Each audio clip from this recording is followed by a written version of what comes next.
Problem knee pain joint pains కు ఎటువంటి side effects లేకుండా శాశ్వత పరిష్కారం హోమియో కేర్ ఇంటర్నేషనల్. నమస్కారం. కార్తీక పురాణం 17వ అధ్యాయంలోకి వచ్చాం. పురాణంలో ప్రతి అధ్యాయంలోనూ ఏదో ఒక కథ బోధ ఉంటాయి. అయితే ఈ 17వ అధ్యాయం మాత్రం ఇందులో కథ కంటే ప్రధానమైనది బోధే కనిపిస్తుంది. అసలు మానవులు, వాళ్ళ శరీరము, వాళ్ళ తీరు, వాళ్ళ జన్మ, మళ్ళీ ఎలా పుడతాము, మళ్ళీ ఎందుకు పుట్టము, కొన్నిసార్లు పుట్టాం, ఎందుకు పుట్టాం, కొన్నిసార్లు పుట్టాల్సి వస్తుంది. ఒక్కొక్కడు ఎన్నేసి జన్మలెత్తాను, నానాయోనులందు జన్మించాను, ఇలా చివరికి ఈ జన్మలో ఇలా నాకు మోక్షం లభించింది అని చెప్పిన కథలు ఒక అరడజనైనా మనం విన్నాం. అయితే ఇప్పుడు ఈ అధ్యాయంలో మాత్రం ఇంతకు ముందు అధ్యాయంలో దీపస్తంభ స్వరూపంలో ఉండి ఆ తర్వాత మానవ స్వరూపంలోకి మారిన ధనలోపుడికి చాలా ఆశ్చర్యంగా అనిపించిందట. నేను ఎన్నో పచ్చిపాపాలు చేశాను, ఓ దానం, పూజ, పునస్కారం ఏమీ చేయలేదు, ఇలా స్తంభంగా మారి బతకవలసిన వాడిని నన్ను ఎట్లా మానవ జన్మ ఇచ్చారు, ఇది ఈ పరిణామక్రమం ఏ రకంగా జరుగుతుందని ఆయనకు ఆశ్చర్యంగా ఉందన్నమాట. నాకు అవన్నీ కనపడుతున్నాయి. నేనేమేం చేశాను, ఎలా చేశా, ఏ జీవితంలో నేను ఏ తప్పులు చేశాను, ఇంతకుముందు అంటే అతనికి మానవుడిగా ఉన్న జన్మ గుర్తొస్తుంది, మధ్యలో రకరకాలు జన్మించాడు జంతువులుగా, అవన్నీ జ్ఞాపకం లేవు, ఏవో చాలా జన్మించానని తెలుస్తుంది. అలాంటి చేసిన వాడిని నేను ఇట్లా ఎలా అయ్యాను అన్న ప్రశ్నకి అక్కడ ఉన్న ఈ మహాముని చెప్తున్నాడు, మతంగ మహాముని ఇలా చెప్తున్నాడు సమాధానం. ఓ ధనలోభి, నీకు కలిగిన ఆశ్చర్యం నాకు అర్థమైంది. ఎలాంటి పుణ్యకర్మ చేయనటువంటి ఏ విధమైన ధర్మాన్ని ఆచరించినటువంటి నాకు ఈ చెట్టు జన్మ నుంచి విముక్తి ఎట్లా కలిగింది అని నీ ప్రగాఢమైన సందేహం. జన్మ అనేది చేసిన కర్మఫలము, కర్మ వలననే ఆత్మకు దేహం అనేది కలుగుతోంది. ఆత్మకి దేహం ఎలా వస్తుంది అంటే కేవలం కర్మ వల్లే వస్తుంది. మనం ఏ దేహంలోకి జన్మిస్తామో, ఏ శరీరంలో పుడతామో ఆ శరీరం ఎందుకు వస్తుందంటే మనం ముందు జన్మలో చేసినటువంటి రకరకాల కర్మల వల్ల. ఒకవేళ సత్కర్మలు చేసుంటే పండితుల ఇంట్లో, బాగా చదువుకున్న వాళ్ళ ఇంట్లో, ధనవంతుల ఇంట్లో, ఎక్కువ భోగం జరిగే చోట పుడతాం. మనం చేసిన కుకర్మలు అయితే కనుక దుర్మార్గులు, చెడ్డవారు, దరిద్రులు, ఏ అవకాశము లేనివారు, బతకడానికి కూడా అవకాశం లేని కుటుంబాలలో జీవితాలు ఎందుకు వస్తాయంటే ముందు జన్మలో చేసినటువంటి కర్మల ఫలితంగా.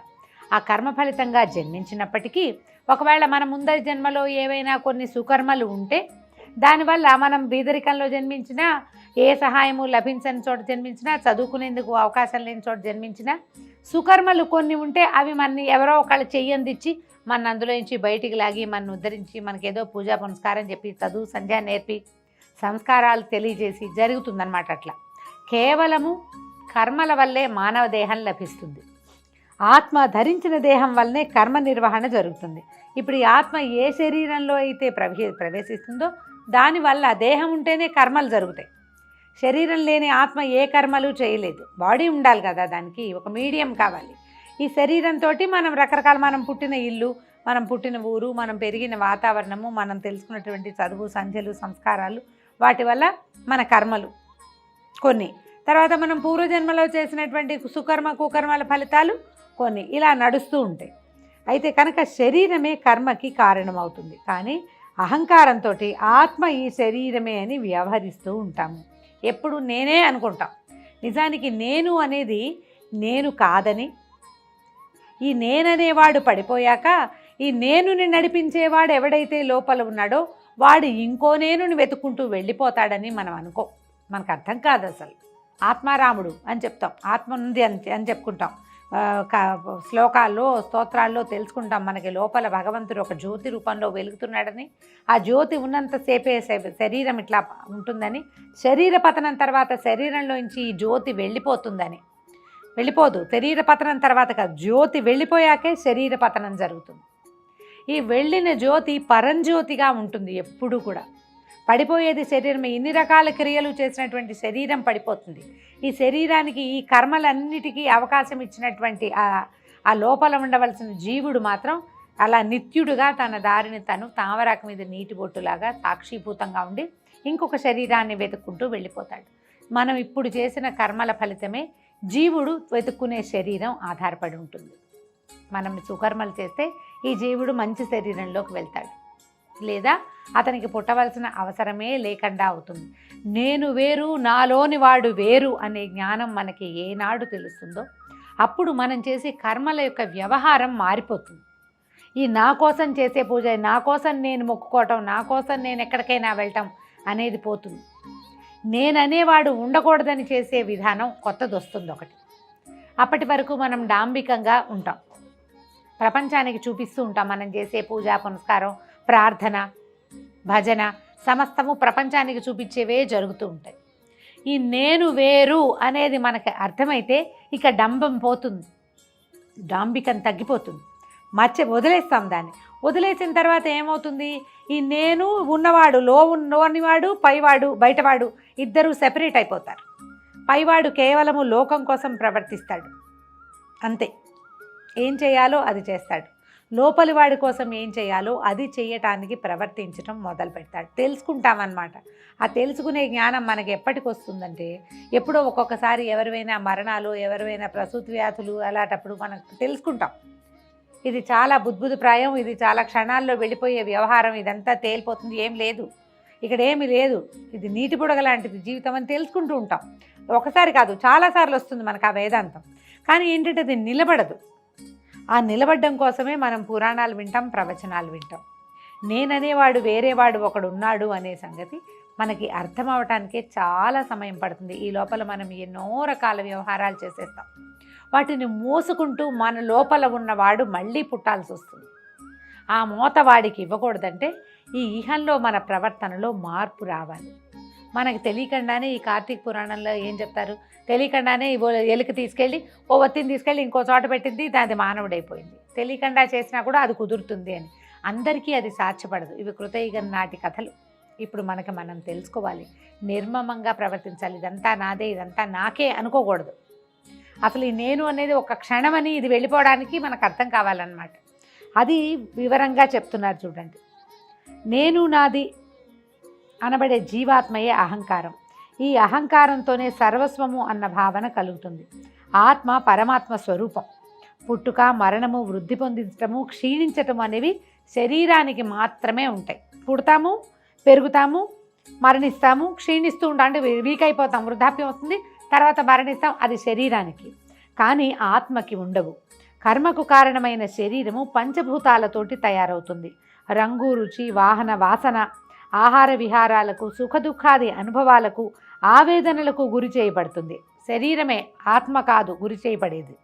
వివేకము, విజ్ఞానము, వ్యామోహాల కారణంగా పాపపుణ్యాలు సంప్రాప్తమవుతాయి. మనం వివేకంతో చేస్తాం, ఎవరికైనా సహాయం చేస్తాం. సహాయం చేసి మళ్ళీ సహాయాన్ని తీసుకున్నామనుకోండి, అది సహాయంగా ఉండదు, వ్యాపారంగా మారుతుంది. మనం ఎవరికైనా చేసిన సహాయం మనకి పుణ్యంగా మారి మన అకౌంట్లో చేరుతూ ఉంటుంది. పుణ్యబలం పెంచుకుంటాం. తెలియక పొరపాట్లు చేస్తాం. మన వల్ల వాళ్ళకి ఇబ్బంది కలుగుతుందని తెలిసినా ఇవాళ మన పని అయిపోతుంది కదా అని చేసేస్తాం. అసలు మనకు తెలియకుండానే మనం ఈ పని చేస్తే వాళ్ళకి ఏదో ఇబ్బంది వస్తుందని మనకు అర్థం కూడా కాదు. ఆ తెలియకపోవటం వల్ల, విచక్షణ లేకపోవటం వల్ల పాపం పెరుగుతుంది. ఈ పాప పుణ్యాలు రెండు బేరీజ్ వేస్తారు. పాపం ఎక్కువగా ఉంటే దాన్ని అనుభవించడానికి మళ్ళీ మనం పుట్టవలసి వస్తుంది. పుణ్యం అధికంగా ఉంటే దాని విధానం వేరేగా ఉంటుంది. వీటి ఫలితాలని జీవుడు అనుభవించాల్సిందే. అంటే వ్యామోహాల కారణంగా వచ్చే పాపుణ్యాల అనుభవాన్ని జీవుడు పొందవలసే వస్తుంది, అంటే అనుభవించవలసే వస్తుంది. ఏ విధమైన కర్మలు లేకపోవటమే ముక్తి. ముక్తిని కలిగించేవే పుణ్యవ్రతాలు మొదలైనవి. అంతఃకరణానికి, దాని పరిధికి సాక్షివై చైతన్య స్వరూపుడివై పరమాత్ముడిని భావించాలి. ఇప్పుడు మనం ఆత్మ ఎలా ఉండాలంటే సాక్షిభూతంగా ఉంటాడు. ఆత్మ లోపల చూస్తూ ఉంటాడు మనం ఏం చేస్తామా అని. అయితే మనం నా ఆత్మ సాక్షిగా అని చెప్తాం. ఆత్మసాక్షి ఊరికే నోటితో చెప్పే మాటలు. ఆ ఆత్మ వేరు, మనం వేరు అనేది అసలు తెలియదు మనకు అసలు అర్థమే కాదు. దాన్ని అర్థం చేసుకోవడానికి చాలా సునిశ్చితమైన ఆలోచన ధోరణి ఉండాలి. ఏదైనా ప్రవచనం వింటే నోటి మాటగా వినేసి, నోటి మాటగా చెప్పేసి చెవిలోకి వెళ్ళిపోతుంటే అవే వాక్యాలు మనం చెప్తుంటాం. ఫలానా వారు చెప్పారు, వారు చెప్పారు, వీరు చెప్పారని. కానీ దాని యందు ప్రవర్తించడం చేత కాదు మనకి. దానికోసం ప్రయత్నం చేయాలి. అందుకే మనం ఇలాంటివి వినాలి, చదవాలి అని చెప్తాం. ఈ లోపల ఉన్న ఆత్మ ఏంటంటే సాక్షిభూతుడిగా ప్రపంచ పోకడలని గమనిస్తూ ఉంటుంది. అప్పుడప్పుడు నీకు చెప్తుంది, ఇది నువ్వు చెయ్యొద్దు అని. అంతరాత్మ అంటాం దాన్ని మనం. ఈ తప్పు చెయ్యొద్దు, ఆత్మ ప్రబోధం ఇది కూడా చెప్తాం. ఆత్మ మన మీద తన తాలూకు ఆధిపత్యం చూపించడానికి ప్రయత్నం చేస్తాడు, ఒకసారి చెప్తూ ఉంటాడు చేయకు అని. కానీ మన బుద్ధి, చుట్టూతా ఉన్న ప్రపంచపు పోకడలు మనని ఆపవు, ఆగనివ్వవు, చేసేస్తాం. అది తప్పు అని తెలుస్తూ ఉంటుంది లోపల, కానీ ఊరుకోం. ఎవరైనా ఏమైనా అనుకుంటారనిపిస్తుంది. ఎవడో ఒకడు మనని ప్రోత్సహిస్తాడా, ఎవరైనా ఏమనుకుంటే ఏమిటి, మన ఇష్టం అని. ఈ మన ఇష్టమని చేసేసిన పని వల్ల అది తప్పు, పాపము, ఇతరులకు ఇబ్బంది కలిగించేది, ప్రపంచానికి దోహదపడనిది, సరైనది కాదు అయినప్పుడు అప్పుడు మనకి పుణ్యబలం తగ్గిపోయి పాపం పెరిగిపోతుంది. ఈ సాక్షిభూతుడిగా ఉన్న లోపల ఉన్న ఆత్మ ఏం చేస్తుంది, దాన్ని భరించాల్సి వస్తుంది మనం చేసే కర్మలని. కేవలము సాక్షిగానే ఉంటాడు. అందుకని ఎప్పుడు కూడా నిన్ను నువ్వు విను అని చెప్తారు. ఇతరులని వినద్దు. ప్రపంచం ఏం చెప్తుందో కాదు, నువ్వేం చెప్తున్నావు, నీకు నువ్వేం చెప్పుకుంటున్నావు. చెయ్యకూడదు అని అనిపించిన పనిని ఇక ఎవరు చెప్పినా చెయ్యొద్దు. ఆ చెయ్యకూడదు అనేది పరిస్థితుల్ని బేరీజు వేసుకుని చేయకూడదు అంటుందా నీ బుద్ధి, లేకపోతే ఇది మంచిది కాదు అని చెప్తుందా? దాన్ని వినాలి. వినడం మొదలు పెడితే మనం చాలా తేలికగానే ఆత్మ వేరు, నేను వేరు అనే విషయాన్ని, నేనెవరు అనే విషయాన్ని తెలుసుకోగలుగుతాం. అది మనం అర్థం కావాలి మనకంతే. అంతఃకరణానికి దాని పరిధికి సాక్షివై చైతన్య స్వరూపుడివై పరమాత్ముడిని భావించాలి. అలా భావించడానికి శరీరము ఘటంలాగా లోపంతో కూడి ఉంటుంది. ఒక హోల్ ఉంటుందన్నమాట శరీరానికి. కనుక శరీరాలు పరమాత్మ యొక్క నిశ్చలమైన రూపాలు కాలేవు. శరీరము ఆత్మ కాదు. ఆత్మ పంచభూతాత్మకమైన శరీరం కాదు. నీ శరీరంలోని ఇంద్రియాలు నువ్వు కాదు, నీవి కాదు. ఈ ఇంద్రియాలు వ్యామోహాలకి లోనవుతూ హానిని కలిగిస్తూ ఉంటాయి. వాటి కారణంగానే నీకు పరమాత్మ అయ్యే స్వతంత్రత లేదు. బుద్ధిని దిక్కుగా ప్రయాణింపజేసే ప్రత్యేగాత్మ అని నిర్ధారణ చేసుకో. యావత్తు సన్నిధానం కారణంగా దేహేంద్రియాలు, జడత్వము, ప్రాణం ఉన్నా పుట్టుకలేని ఆత్మ అని అనిపిస్తుందో ఆ పరమాత్మ నువ్వు అనేది నిశ్చయించుకోవాలి. సరిగ్గా ఆలోచించాలన్నమాట. ఇదేది, ఈ చెయ్యి నేనా కాదు, ఈ కాలు నేనా కాదు, ఈ శరీరమే నేనా? మరి పడిపోతాం కదా, అప్పుడు నేననేది లేదు కదా. ఎప్పుడో ఒకప్పుడు శరీరం వెళ్ళిపోతుంది. ఈ నేనుండి మనం మరణించిన తర్వాత తీసుకెళ్ళి తగలేస్తారు లేదా పాతేస్తారు. అదే కదా జరిగేది. నేను చేశారా? దేన్ని చేశారు? శరీరం పడిపోయింది. నిన్నటి దాకా నడిచింది ఇవాళ ఎలా పడిపోయింది? అందులో నుంచి ఎవరు బయటికి వెళ్ళిపోవటం వల్ల ఇది పడిపోయింది. ఆ ఎవరో బయటికి వెళ్ళారు, అదా నేను, ఇదా నేను, శరీరమా వెళ్ళిపోయిన వాడా? ఈ ఆలోచన ఖచ్చితంగా ప్రతివాడికి ఉండవలసిందే. జాగ్రత్త, స్వప్న, సుషుప్తి అవస్థలందు పదార్థాలన్నీ కలిసిపోయినప్పుడు వికారములు లేనివాడై సాక్షిభూతుడై చూస్తున్నది ఎవడో వాడే నువ్వని భావించు. దీపం వేరు, వెలుగు వేరు అని అనిపించినట్టుగానే శరీరం వేరు, శరీరంలో ప్రకాశించే ఆత్మ వేరు అని తెలుసుకో. ఆత్మస్వరూపుడైన పరమాత్మను ధ్యానించు. సత్యాసత్యములందు, ప్రియాప్రియములందు ఇష్టుడైన సర్వసాక్షియే నిత్యమని నిశ్చయించుకో. ఇంద్రియాలు, మనసు, ప్రాణము, అహంకారము, దేహము వీటన్నిటికంటే అతీతంగా 6 విధాలైన వికారాలు లేకుండా ఉండేవాడే పరమాత్మ.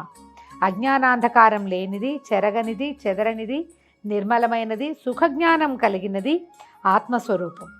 సుఖానికి, ఆనందానికి అతీతమైనది, పరిపూర్ణమైనది, శాశ్వతమైనదైన స్వరూపమే పరమాత్మ. సర్వజ్ఞత, సర్వేశ్వరత్వము, సర్వశక్తిత్వము వేదాలలో ఎవరికి ఉన్నాయని, ఎవరికి సంబంధించినవని చెప్పబడ్డాయో అటువంటి పరమాత్మని అనుసరించి చేసే ఏ వస్తుజ్ఞానం వలన పరిపూర్ణమైన జ్ఞానం కలుగుతుందని వేదాలు బోధిస్తాయో అదే పరబ్రహ్మమని, కర్మఫలదాయకమని, జీవులన్నిటికీ కారకమని సమస్త వేదరాశి ఉద్ఘోషిస్తోంది. చాలా పెద్ద విషయం అండి. ఇప్పుడు మనం ఉన్నాం, మన కన్ను, ముక్కు, చెవి ఇలా కావాలని మనం చేసుకోలేదు. మనకు అసలు తెలియదు. పోని తల్లి, మనకి పురుడు పోసిన తల్లి, మనకి ప్రాణం పోసిన తల్లి తండ్రికి కూడా మన ముక్కు, మన కన్ను, మన చెవి ఇలా ఉండాలని, ఇన్ని నరాలు ఉండాలని, ఇన్ని నాడులు ఉండాలి, ఇన్ని ఎముకలు ఉండాలి, మా పిల్లవాడికి 2000 ఎక్స్ట్రా ఉండాలి, అలాంటివి ఎవరైనా ఊహిస్తారా? తెలీదు.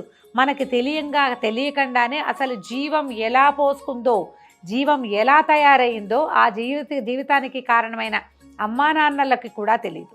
దానికి కారణం ఎవరు చేశారు దీన్ని? ఓ కన్ను, కంటికి కుడి కన్ను ఒక రకం, ఎడం కన్ను ఒక రకం. ముక్కుకి 2 రంధ్రాలు ఉండాలి, ఒక దాంట్లోంచి గాలి వెళ్ళాలి, రెండో దాంట్లోంచి గాలి రావాలి. 2 చెవులలోనూ శూన్యం ఉండాలి, శూన్యం ఉంటేనే శబ్దం వినపడుతుంది. నోట్లో నాలుక ఉండాలి, చుట్టూతా పళ్ళు ఉండాలి. అన్ని పళ్ళున్నా అవి టకటకా ప్రతి వస్తువుని నవిలేసేవైనా లోపల మెత్తగా ఉండే నాలుకని అవి నమలకూడదు. ఈ నాలిక, ఈ పళ్ళు ఒక మెత్తటి పదార్థము, ఓ 32 గట్టి పదార్థాల మధ్యలోంచి సుమధురమైన కంఠస్వరం బయటికి రావాలి. ఈ నాలిక, ఈ పళ్ళు తగిలితే ఈ అక్షరాలు రావాలి. ఇవేవి మనకు తెలియదే, మనమేం చెయ్యాల. ఎవరు చేశారు దీన్ని? ఎవడైతే దీన్ని చేశాడో వాడు పరమాత్మ. ఆ పరమాత్మలోంచి బయటికి వచ్చినటువంటి కొన్ని లక్షల కోట్ల స్వరూపాలే ఈ భూమి మీద నివసించేటువంటి సమస్తమైన జీవరాశులు. ఆయన యొక్క ఆజ్ఞతోటి ఇవన్నీ నడుస్తూ ఉంటాయి.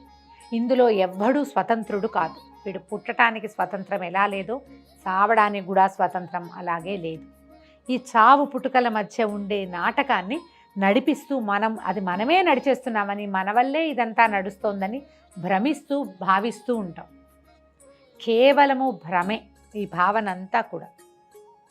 పరబ్రహ్మని తెలుసుకునే ప్రయత్నం చేయాలి. నువ్వు జీవితం అంతా ఎన్నో రకాల జీవితాలు గడిపి కొన్ని తప్పులు చేసి దానివల్ల ఈ చెట్టు జన్మని పొందావు. ఇక్కడి నుంచి నీకు బ్రహ్మని తెలుసుకునే అవకాశం మళ్ళీ ఇవ్వబడింది. ఒకసారి చచ్చి బతుకుతూ ఉండే యాక్సిడెంట్లలో చావు తప్పి కన్నులు అట్టపోతుంది. అవాళ వచ్చిన భయం మనకు మొదటి రోజు చాలా టెన్షన్గా భయంగా ఉంటుంది. దేవుడు మళ్ళీ మనకి పునర్జన్మనిచ్చాడు, బాగా బతకాలనుకుంటాం. మళ్ళీ ఈ జగన్మాయా విలాసాలతోటి దీంట్లోకి వెళ్ళిపోతాం, మాయలో పడిపోతూ ఉంటాం, తెలుసుకోలేకపోతాం. ఒక్కసారి ఫ్రాక్షన్ ఆఫ్ సెకండ్స్లో మరణాన్ని కంటితో చూసిన వాడు ఆ భయాన్ని విడిచిపెట్టకుండా సరిగ్గా ప్రవర్తించే అవకాశం ఇస్తూ ఉంటాడు భగవంతుడు. మనం తెలుసుకోలేకపోతాం, కొన్నాళ్లే ఉంటాం, మళ్ళీ నాటకంలో పడిపోతుంటాం ప్రతిసారి. అందుకని సంవత్సరానికి ఒకసారి ఇలా కార్తీక మాసాలు వచ్చి, మార్గశిర మాసాలు వచ్చి, మాఘమాసాలు వచ్చి, బాబు పక్కకి వెళ్ళిపోకమ్మా, ఇందులో ఉండు, ఇది అని చెప్తూ ఉంటాయి. అలా వెళ్ళకు, ఇలా వెళ్ళు, ఇలా ప్రయత్నం చేయి. దొరికిన దుర్లభమైన మానవ జన్మని పరిపూర్ణం చేసుకో. నీ వల్ల ఇతరులకి ఉపయోగం ఉండాలి. నువ్వు ఇతరులకి కష్టం కలిగించకూడదు, నీ వల్ల పక్కవాడికి కష్టం కలగకూడదు. సాధ్యమైనంత పుణ్యాన్ని ఆచరించు. అందుకని వ్రతం చేయి, హోమం చేయి, పూజ చేయి, దీపం పెట్టు, ఎక్కడైనా తీర్థాలకి వాటికి వెళ్ళి స్నానం చేయి. నువ్వు చేయగలిగేది అదే. నీ ప్రమేయం లేకుండా జరిగే రకరకాల తప్పులకి నా వల్ల ఈ పొరపాటు ఏం జరిగాయో నాకు తెలీదు, ఆ తప్పులన్నీ ఈ దీపంలో కాలిపోవాలని కార్తీకంలో దీపం పెట్టు. ఆ దీపానికి వల్లే ఈ చెట్టుకి ఇలాంటి మోక్షం వచ్చింది. పరమాత్మకు సంబంధించిన వాక్యార్థాలు అర్థమయ్యే వరకు శమధమాది గుణములతో వినడానికి, అర్థం చేసుకోవడానికి ప్రయత్నించు. వింటూ ఉండాలన్నమాట. ఆత్మజ్ఞానాన్ని సంపాదించడం కోసమే పనులను ఆచరించాలి. పొందిన ఉపదేశాలకు తగిన విధంగా యథావిధిగా కర్మల్ని గనక ఆచరిస్తే ఆ కర్మల వల్లనే జన్మ తరిస్తుంది. స్వయం సిద్ధమైనవైనా అప్రయత్నాలైనా సరే నీ కర్మఫలాలు అనే బంధాలు తొలగటంతో నీకు మోక్ష సిద్ధి కలుగుతుంది.